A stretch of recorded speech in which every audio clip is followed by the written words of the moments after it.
Бірден еркектің мықты демеймін, әйелдерді аналарға теңеймін.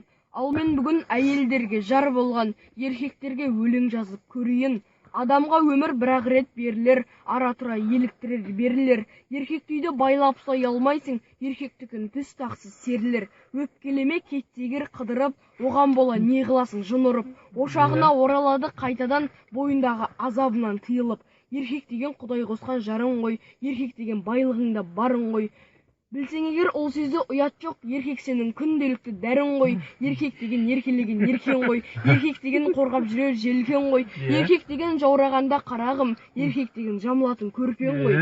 Басы ауырса аздап беріп тұрғын арағын, әкесі ғой ол сен туған баланың. Күндіз-түні ақша тап деп жұмсама, еркек саған ешек емес қарағым. Еркек деген бағалаңдар бақыт құсыңды, бағаламай талай әйел ұшырды.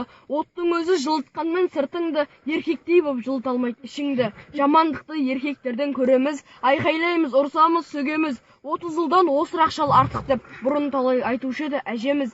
Жақсы әйел жөнге салар тентекті, жаман әйел жер қылады еркекті. Еркек деген жаныңның бір жартысы, бағалаңдар, аялаңдар еркекті.